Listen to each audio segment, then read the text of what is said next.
So I sit in front of you as a Muslim who has made money in businesses, multiple businesses, actually 5 of them now. More importantly, I say Alhamdulillah because it's not been easy. A lot of hard work has gone into it and I've learned a lot of things on the way. And I'm 31 years old now. I actually started creating businesses when I was 25 years old. So in 7 years, I've learned a lot of things. Being a Muslim, it's never easy in the business world, especially as a Muslim business person who wants to stay away from haram in every single part of his business. But I assure you one thing, if you really understand these 5 principles, if you understand them, implement them, and make sure whenever you're starting a business, you look at these 5 principles, you come back to these 5 principles, and more importantly, you really understand exactly where I'm coming from, I really believe it's going to help you in your future business. So you guys might not really like number 1, and you're going to have to take a step back to really understand number 1. And to be honest with you, we know it's true. We know it's true, but it's sometimes difficult to accept. And hopefully me giving this message to you, me saying out loud and you guys listening to it and reflecting on it and knowing I don't really know you watching this video, hopefully you understand that there's no judgment here. And therefore, obviously I am saying something for a reason. And number 1 is you're always wrong. See, if you go with the mindset, and when I say this, I don't mean you're wrong in every single step of the way and you're always wrong, but have the opinion, have the understanding that you can be wrong or you are wrong, and the person who is advising you or saying something in business, in sales or something like that, for example, they are teaching you something and there may be a reason why they are saying what they're saying. See, I will tell you a story. When I was 16 years old, I started working jobs and, I was working as a VIP steward in a football stadium. And so I was actually, dealing with affluent people and, wealthy individuals. It was actually a great learning experience, to be fair. I then went on and started working in call centers. I then went on and started working, picking up the phone and doing sales, again in call centers. Before I was doing marketing, then I started doing sales. And I learned a lot doing those sales and cold calls and stuff like that. When I was 17 years old, I've actually been doing cold calling and selling and that sort of thing. Since I was 17 years old, I'm 31 now. Crazy, actually, to be fair, when you think about it. But you know what the funny thing is? When I turned 21 years old and I got my first job in recruitment, I thought I knew sales. Honestly speaking, by the way, I thought I knew sales. So day 1, I start doing this, I start picking up the phone, and they realized straight away. They realized I was eager, I was confident, I believed in myself, I wanted to commit to the action, which was all fantastic, but I didn't understand sales. I didn't actually know sales. And so, funny story actually, 6 months into me working my recruitment job when I was 21 years old, my manager got sacked. He got sacked by the director, right? And then I had another manager. That manager, I think, lasted like a year, got sacked. And then another manager, 6-7 months, got sacked. So in like 3 years, I had like 4 different managers and they kept getting sacked. Like they just, they weren't doing well. And you guys are probably like, oh, they had you that they were managing. So obviously they were going to get sacked, right? To be honest with you, it was nothing to do with me. It was just the fact that in recruitment, in sales, if you're not making money, if you're not doing well in business, then they get rid of you. It's cutthroat. And when you're a manager, you're getting paid like 40, 50 grand basic. They're really expecting results, basically, right?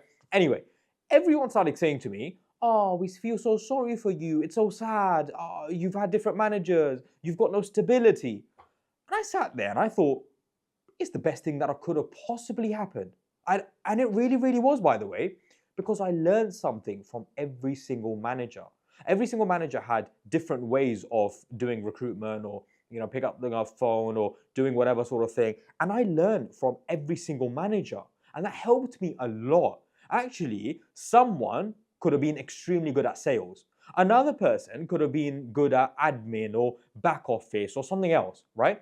So every single manager had their strengths.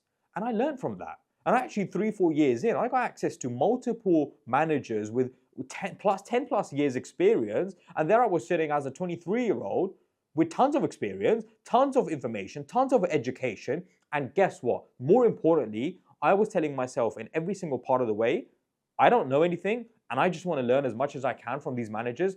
By the way, I hated some of them. Like some of them, they were the worst. Like when I'm saying power trip is not even the explanation of what they were doing. So it was not easy. Having said that, honestly, I learned tons and that really helped me. So principle number one, tell yourself you are wrong, accept you have a ton to learn. Just be a sponge in the beginning and take in as much information as you possibly can, because that is gonna take you a long, long way. Today, I'm so thankful of my mindset of when I was 21 years old and I thought, you know what, I don't know anything. Let me learn as much as I can. Then 24 years old, after 3 years of working in recruitment, I learned so much. And I never would have been able to learn that much if I didn't have the mindset that I just don't know anything. Number two, a mistake that so many people make. Like in business, people make this mistake all the time. And it's stressful. Like, I have to be honest, I give this advice, right? Unfortunately, people don't take it. And you guys, like, right now are going to be watching this and thinking, like, it's obvious. The problem, let me tell you something, right? In business, things might seem obvious, but if it was obvious, everyone would see success and everyone would know the way, but it's just not. It's just not there. Sometimes little tweaks, a 10-minute conversation with a director or a company owner or a founder of a company that is worth millions and millions of pounds could give you some advice that changes your whole perspective of your business. That 10 minutes is worth a lot of money, right? This YouTube video is free. And if you haven't liked the video already, and I'm sharing so much benefit, can't lie, that's kind of sad. I'm just saying. I'm just saying. It's kind of sad. You know what I mean? I'm trying to put out more videos for you guys, so make sure you like this video. Leave a comment below in terms of what you benefit from. Ask me questions, and I'm going to try coming back to you guys. And if you haven't subscribed to the channel, that's even sadder, because I'm doing these videos for free. I'm trying to give out as much information as benefit to you guys as possible. Next week, we're doing live cold calls, and I'm giving even more information and longer videos because I really want to benefit you guys, that the years of business experience that I've gained. But anyway, number two is the fact that a lot of people concentrate on things that don't actually matter. So how many people worry about the company name and spend a month thinking about the company name? How many people make business cards, right? How many people make a website and have no intention to committing to the action to starting the business, right? So for example, I started my recruitment company 3 months after I made a website. So my recruitment company was making, I think it was after 3 months, it was making close to 15 to 20,000 pounds a month. And that is when we started a website. I made a website. I didn't even have a website before that. And now, by the way, obviously for some businesses, you need a website. And I don't necessarily mean that, but you end up concentrating and working on things that aren't actually going to make you money. And you need to do things that are actually going to make you money. That's the most important thing. So things like making business cards, making a logo, thinking of a name. I mean, comment below and let me know how many of you guys spend ages and ages coming up with a logo, asking your family or friends about a company name. You know, you're stuck. For example, the guys that are doing recruitment, you won't do recruitment because you're thinking, I don't know what niche I want to call, so I'm just not going to call anyone. Pick up the phone. Speak to candidates as much as you possibly can. Speak to companies, because if you do nothing, nothing will happen. But if you do something, you might have a conversation with someone and you're like, oh, sounds good. You'll have a conversation, or you speak to someone, or you sell something happens. When you commit action, get into the pool and flap your arms around, and you might end up swimming. But sit on the sidelines and read a book on how to swim, and you're never going to swim. I love the swimming analogy. I made it up, to be honest, myself, but it really does make sense. Number three, I want to say this early. I don't want to prolong it, because guess what? The title is obvious. I'm a Muslim. And never, ever, ever fall into haram. Like, the doors will close, the blessings will shut, you will make money, and it will feel like it doesn't last. There have been some months I didn't even make that much money, but I ended up with so much more money at the end of the month. And I sat there like, wow, how have I not spent money? Guess what? It's because I stayed away from haram. Like, I don't fall into haram in any parts of my business. Every single point that you could think of, I avoid it. Because guess what's more important to me? My grave, my afterlife, and making sure I'm not selling out for a little bit of money. Like a little bit of views, some music, putting a woman on a video or something, whatever it is, right? I don't want to do that because I'm a Muslim. And I want to teach you guys how to start businesses and make money and become wealthy for yourself, but never, ever, ever sacrifice being a Muslim. And that's the most important thing. So we're going to keep that short. And more importantly, never, ever fall into haram. Stay away from it from every single part, because as we know, when you give up something for the sake of Allah Azza wa Jal, Allah gives you something better. And if it's not in this life, it will be in the afterlife. And if in the afterlife, so much better, right? So trust me when I say this, staying away from the haram, you aren't going to lose. It's impossible to lose. In fact, you're always going to see blessings. Now, this one's important. How many of you guys have or know a older friend, an uncle, someone in your family, someone, right, that has ended up making a little bit of money? Let's say they're on £80,000 a year or £100,000 a year. And they come with a little bit of attitude. Let's be honest. You know, I am the older uncle that makes a little bit of money. I know my stuff. You know, the Asian doctor. He's a doctor. He makes 80 grand a year. Ooh. You know, but he's got a little bit of attitude. Let's be honest. You know, it's there, right?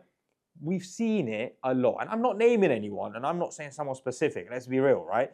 But we do see it. It does happen. You make a little bit of money and you start giving a little bit of attitude. You feel like you know it all. Let's be honest. There's always bigger fishes in the sea, all right? Number 4, always keep yourself humble, because it's impossible to grow if you feel like you've achieved something. If you feel like you've achieved something and you are now someone, trust me when I say Allah Azza wa Jal can take it away from you like that. Like, imagine you today are worth 100 million pounds. Today you're worth 100 million pounds, and tomorrow you get diagnosed with an illness, a disease that puts you in bed. You got 1 month to go. You got 2 months to go. Imagine Allah takes your eyes away, man. Like, what's money gonna do for you? Like that.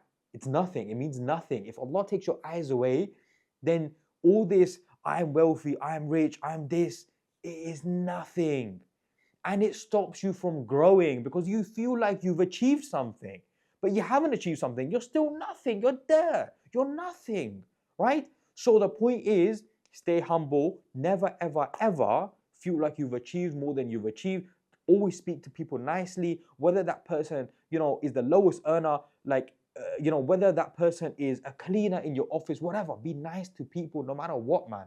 Be nice to people no matter what. Never, ever, ever have an ego, an attitude. Be an amazing character. Like, have an amazing character. Always, because having an amazing character gets you a far, far place. And obviously we know this from the seerah of Rasulullah sallallahu alaihi wasallam and from many narrations how Muslims should be in character, right? And to be honest with you, I was going to give some examples of kuffars as well that say the same thing. But when now I have said the seerah of Rasulullah, I'm not even going to say a kuffar, because it's funny. Yeah. Let me know in the comments if you kind of related to what I just felt there. Because it's like, if I have said that Rasulullah sallallahu alaihi wasallam has the best of characters, you know, and that's how we should be.